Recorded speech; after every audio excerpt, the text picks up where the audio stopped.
Every successful television series is built on the backs of the failed projects that came before, whether you remember them or not.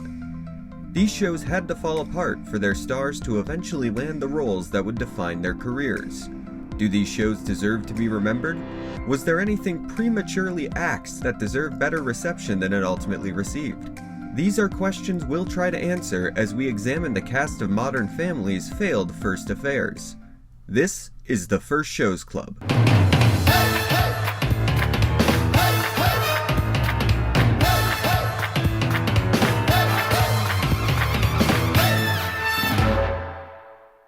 Last week, we went on the air to take a look back at Back to You, Fox's 2007 workplace sitcom that was more of a slow news day than hard-hitting comedy. Everybody knows that. We all saw it on YouTube.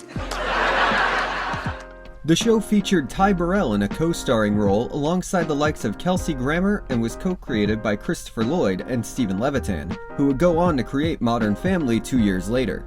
By this point, Lloyd was a sitcom veteran, thanks to his breakout role in Taxi in the 1970s before he went back to the future as Doc Brown. I'm just kidding, that's a totally different guy.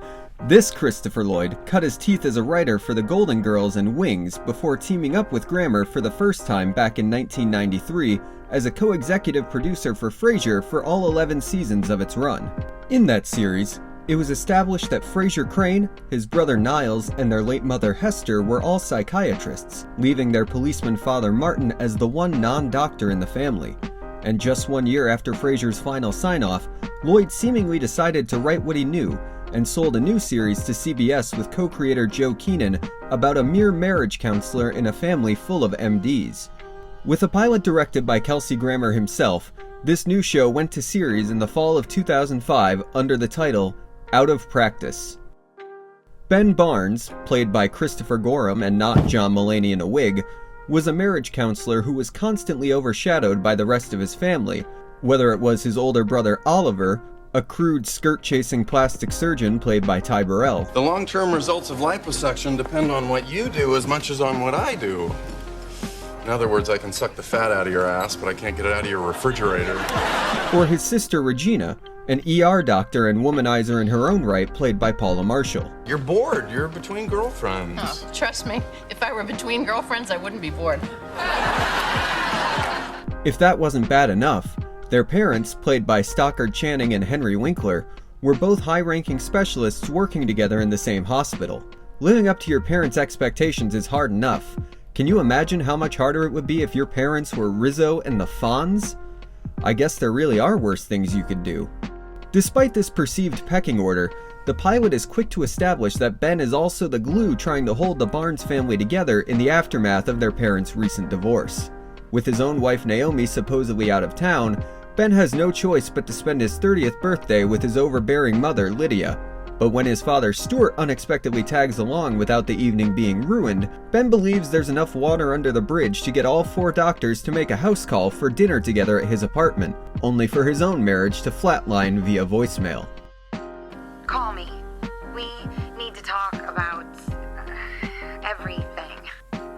I'm so sorry. Even worse, Ben's whole family got the message before him while he was learning that Stuart had rebounded from their mother to his secretary, played by Jennifer Tilly.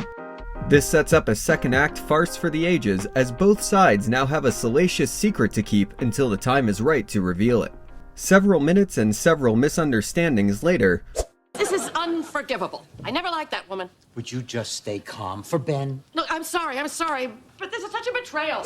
If there is something that you need to talk about. Is there something you'd like to talk about? Because if there is anything you need to talk about... You know, don't you?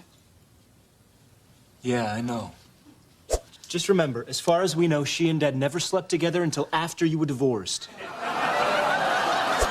Your father is sleeping with Crystal?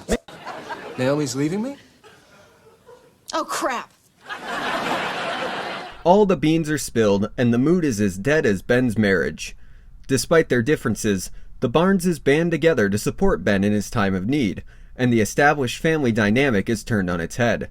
By the end of the pilot, it seemed that the series would focus on a family trying to keep one person from falling apart, instead of the other way around. More Little Miss Sunshine, less Arrested Development. Future episodes would see Ben's parents and siblings setting him up on dates and trying to steer him away from the pitfalls of his newly single life. Because it's a sitcom, and a far-skewing sitcom at that, these plans blow up in everyone's face more often than not, along with all sorts of sitcom shenanigans that quickly take a front seat to Ben's love life. Since 4 of the 5 Barneses are now consciously uncoupled, the series would be free to explore the dating scene across a wide scope of generations, sexualities, and commitment issues. I hope I die at 90 in bed, in the arms of a horrified 20-year-old. On paper, these characters were little more than sitcom archetypes, but the cast elevates the material with a clear understanding of both their roles and the family dynamic required to make them compelling.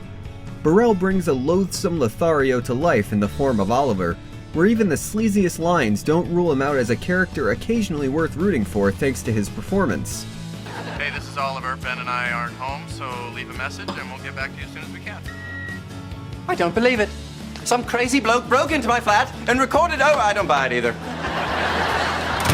Even Stuart and Lydia, who seem destined to run the bitter exes trope into the ground, bring an electric chemistry to a believably shared history, and Winkler and Channing betray the warmth of their characters below the surface of the multicam's scathing setups and punchlines. But my checkup on this series revealed some issues that could be serious if left untreated. For example, despite how many medical puns I've flawlessly worked into this script, Out of Practice hardly lives up to the promise of its premise. The professions of its protagonists prove to be pithy plot points. There's very few stories that deal with anything related to the medical field, and only in the back half of the series. I'm not asking for Scrubs here, despite Oliver's similarity to the Todd, and I understand that they were going for a double meaning with the title relating to both their professions and Ben's love life, but if you're gonna call a show Out of Practice, there needs to be at least some adherence to that title, or the audience might feel like they've been duped. That would be like if How I Met Your Mother, another CBS comedy that premiered in 2005, had waited 9 seasons for the main character to meet the mother, only to kill her off by the end of the final episode, making the whole thing feel like a huge bait and switch and a complete waste of some of the best years of my life. Sorry, where was I?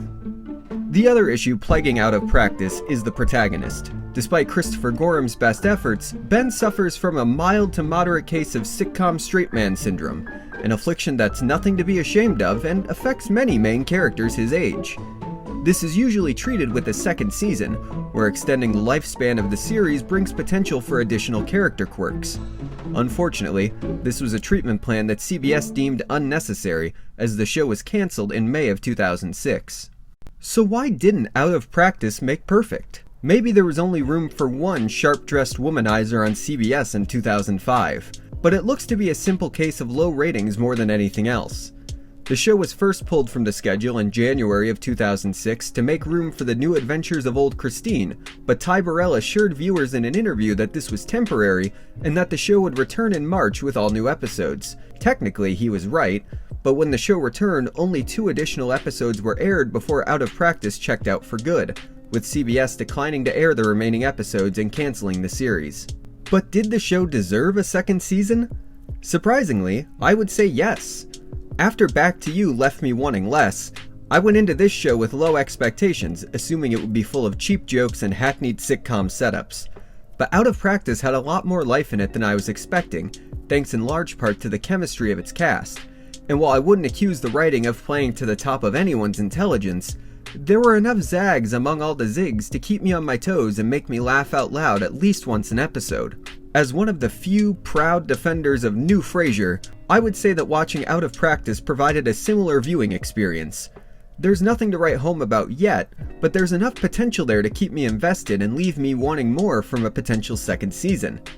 It was a shame that 3 doctors, and a marriage counselor, weren't able to bring Out of Practice back from the dead, but at least they did everything they could.